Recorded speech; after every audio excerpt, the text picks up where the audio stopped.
Kejadian pasal 38 ayat 1-30. Yehuda dan Tamar. Pada waktu itu, Yehuda meninggalkan saudara-saudaranya dan menumpang pada seorang adulam yang namanya Hira. Di situ, Yehuda melihat anak perempuan seorang Kanaan. Nama orang itu ialah Shua. Lalu Yehuda kawin dengan perempuan itu dan menghampirinya. Perempuan itu mengandung, lalu melahirkan seorang anak laki-laki dan menamai anak itu Er. Sesudah itu, perempuan itu mengandung lagi, lalu melahirkan seorang anak laki-laki dan menamai anak itu Onan. Kemudian, perempuan itu melahirkan seorang anak laki-laki sekali lagi dan menamai anak itu Shela. Yehuda sedang berada di Kesib ketika anak itu dilahirkan. Sesudah itu, Yehuda mengambil bagi Er, anak sulungnya, seorang istri yang bernama Tamar. Tetapi Er, anak sulung Yehuda itu, adalah jahat di mata Tuhan, maka Tuhan membunuh dia. Lalu berkatalah Yehuda kepada Onan, "Hampirilah istri kakakmu itu, kawinlah dengan dia sebagai ganti kakakmu, dan bangkitkanlah keturunan bagi kakakmu." Tetapi Onan tahu bahwa bukan ia yang empunya keturunannya nanti. Sebab itu, setiap kali ia menghampiri istri kakaknya itu, ia membiarkan maninya terbuang, supaya ia jangan memberi keturunan kepada kakaknya.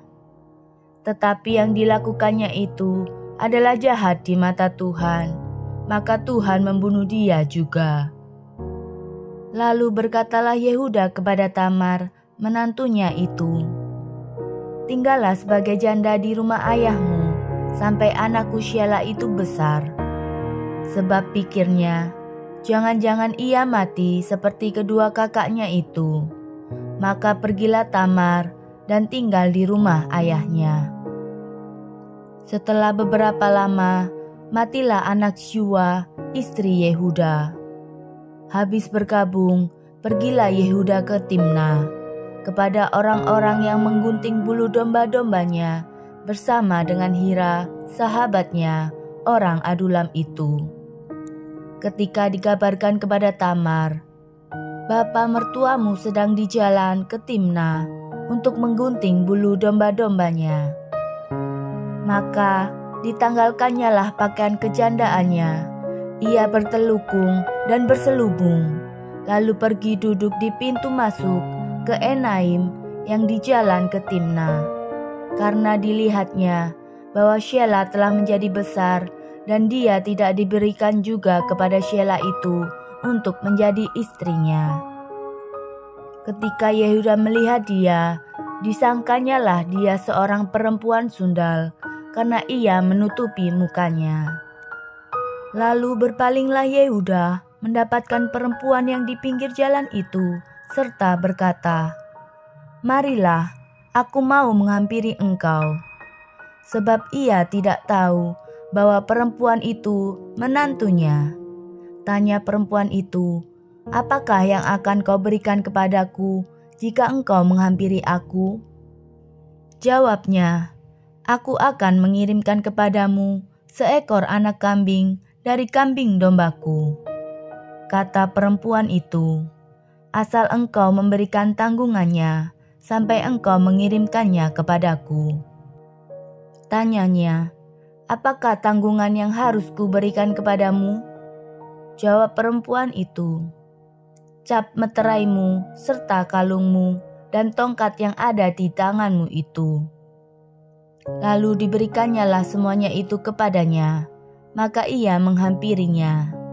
Perempuan itu mengandung daripadanya. Bangunlah perempuan itu, lalu pergi, ditanggalkannya telukungnya dan dikenakannya pula pakaian kejandaannya.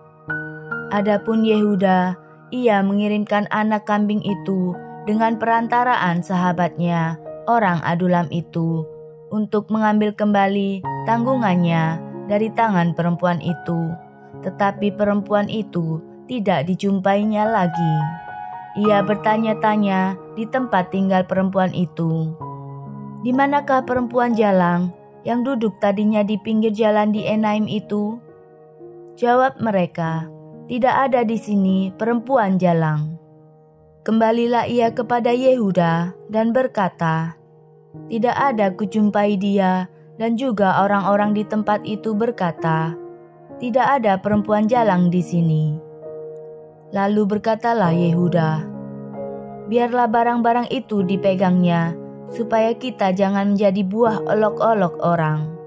Sungguhlah anak kambing itu telah kukirimkan, tetapi engkau tidak menjumpai perempuan itu." Sesudah kira-kira 3 bulan, dikabarkanlah kepada Yehuda, "Tamar menantumu bersundal, bahkan telah mengandung dari persundalannya itu." Lalu kata Yehuda, "Bawalah perempuan itu supaya dibakar." Waktu dibawa, perempuan itu menyuruh orang kepada mertuanya mengatakan, "Dari laki-laki yang empunya barang-barang inilah aku mengandung." Juga katanya, "Periksalah, siapakah yang empunya cap meterai serta kalung dan tongkat ini?"